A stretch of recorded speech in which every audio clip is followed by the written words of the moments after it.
नमस्कार साथियों, मैं कुणाल आप सभी का संस्कृति आईएएस यूट्यूब चैनल पे स्वागत करता हूं।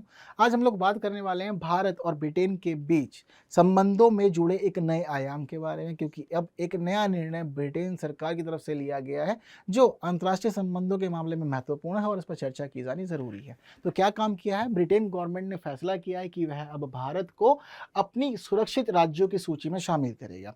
ब्रिटेन गवर्नमेंट की अपनी एक सूची है, जिस सूची को इन्होंने नाम दिया है कि सुरक्षित राज्यों की सूची। अब देखिए मामला क्या है। सुरक्षित राज्यों का मतलब यह है कि ये राज्य अपने पूरे नागरिकों का ध्यान रखते हैं, बिना किसी भेदभाव के सभी नागरिकों के साथ समान व्यवहार करते हैं और यहाँ पर मानवाधिकारों का पूरा ध्यान रखा जाता है। ठीक है, तो यानी कि यह जो राज्य हैं यह नागरिकों के लिए सुरक्षित है। तो अपने देश में अवैध प्रवासन को कंट्रोल करने की वजह से यह निर्णय लिया गया है और भारत को कहा है कि अब आप सुरक्षित राज्यों की सूची में आ जाएंगे। क्लियर है बात? तो क्या होती है सुरक्षित राज्यों की ये सूची, और यदि कोई देश इस सूची में शामिल होता है तो उसके साथ में किस प्रकार का व्यवहार किया जाता है, जो परिवर्तन होते हैं उनको भी समझेंगे।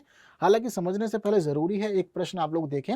एक इस प्रकार का प्रश्न आप लोगों से प्री एग्जाम में पूछा जा सकता है, तो तैयार रहिएगा, इंपॉर्टेंट है। यदि आप जानते हैं तो आंसर बिल्कुल, आप समझदार हैं, कमेंट कर देना है। चलिए बढ़ते हैं आगे।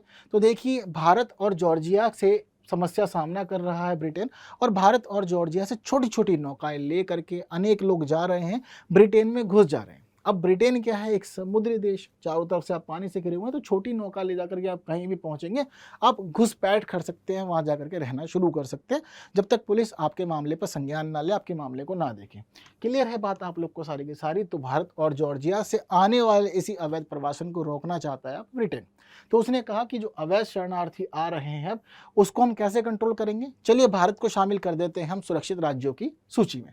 अब इससे क्या होगा, यह व्यवस्था आप लोग समझिए। तो देखिए, जो सुरक्षित राज्यों की सूची है, अगर कोई देश उस सूची में शामिल हो जाता है तो पहली बात तो यह होती है कि ब्रिटेन अब यह मानता है कि आप अपने नागरिकों के लिए पूरी तरह से सुरक्षित है। यानी कि एक नागरिक को जीने के लिए जो वातावरण चाहिए, जो अधिकार चाहिए, जो स्वतंत्रता चाहिए, वो सब कुछ आप दे रहे हैं, जिस प्रकार आप अपने ही देश में उन लोगों को अच्छा जीवन दे सकते हैं और उनका जीवन किसी भी प्रकार से संकट में नहीं है।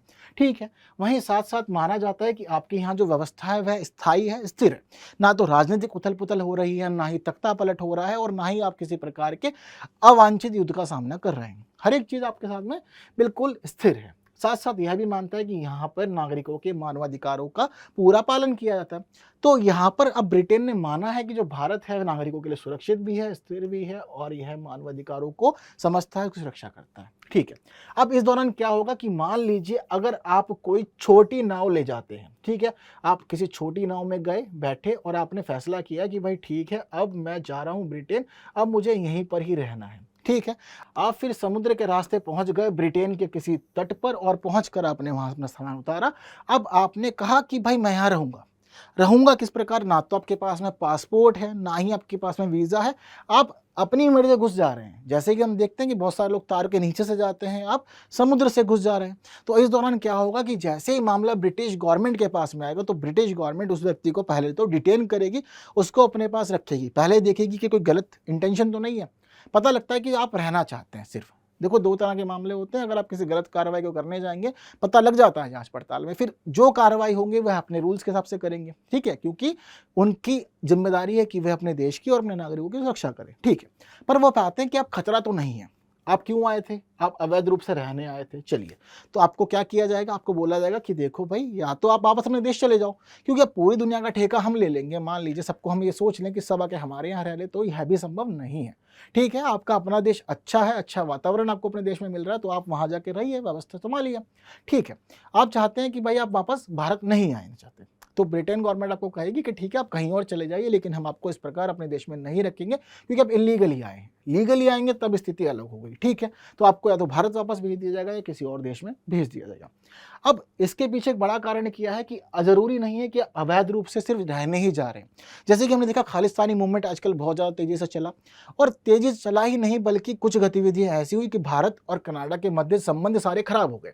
तो ब्रिटेन गवर्नमेंट चाहती है कि ऐसा कुछ हमारे बीच नहीं हो, ना तो हम ब्रिटेन को गलत समझे, ना ब्रिटेन हमें गलत समझे।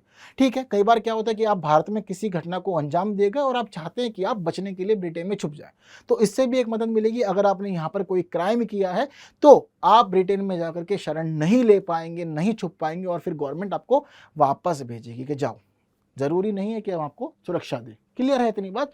तो यही सारा मामला है। आज के समय में हम समझते हैं कि इस सूची में अल्बानिया शामिल है, स्विट्ज़रलैंड शामिल है, यूरोपीय संघ शामिल है, यूरोपीय आर्थिक क्षेत्र के भी अनेक देश इसमें शामिल हैं, भारत भी अब जल्द शामिल इसमें हो जाएगा।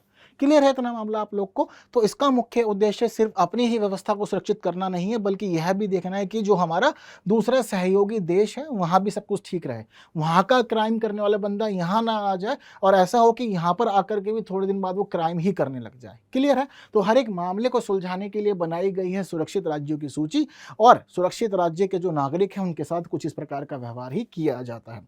तो प्रभाव क्या रहता है, यह प्रभाव आपको मैं समझा दिया कि शरण मांगेंगे तो वापस भेज देंगे, ठीक है, और साथ साथ में उसके बाद जो भी कार्रवाई होगी वह दोनों देश मिलजुल के आपस में कर लेंगे। अब इससे देखिए भारत के साथ क्या व्यवहार होने वाला है या भारत को क्या प्रभाव का सामना करना पड़ेगा, यह भी समझना जरूरी है।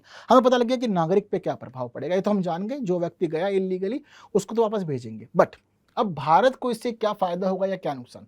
तो देखिए नुकसान कुछ नहीं है, फायदा ही है, क्योंकि जैसे आपको मैंने इंसिडेंट में बताया कि कोई अपराध करके जाता है तो वह व्यक्ति हम लोग वापस अपने देश बुला सकते हैं, और फिर जो उसने कार्य किया था, जिस घटना को अंजाम दिया था, उसके तहत मामला दर्ज करेंगे और जो भी कानूनी कार्रवाई करनी है वो सब कानूनी कार्रवाई हम कर सकते हैं। तो हमारे लिए ही अच्छी बात है, और इससे एक बात यह भी हो जाएगी कि लोग समझ जाएंगे कि अगर कुछ गलत काम गलती से कर भी दिया है तो ब्रिटेन तो अब शरण देने वाला नहीं है।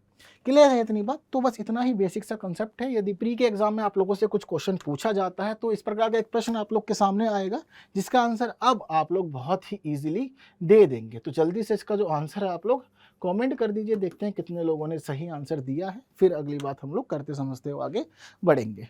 ठीक है, तो आज की वीडियो में सिर्फ इतना ही। जितनी महत्वपूर्ण बातें थी हमने मिलजुल के साझा की है। उम्मीद करता हूँ विषय पसंद आया होगा और कुछ नया आपने आज सीखा होगा। हालांकि मुझे पता है कि आपको चाहिए होगा कि इस प्रश्न का आंसर बता दिया जाए, तो देखिए इस प्रश्न का जो आंसर है वह आप लोग की स्क्रीन पर है। तो बताइए कितने लोग का प्रश्न का आंसर सही रहा है, आपने ठीक से प्रश्न का आंसर समझा या नहीं। ठीक है, अगली वीडियो में फिर मुलाकात होगी, तब तक के लिए विदा दीजिए। Thank you so much.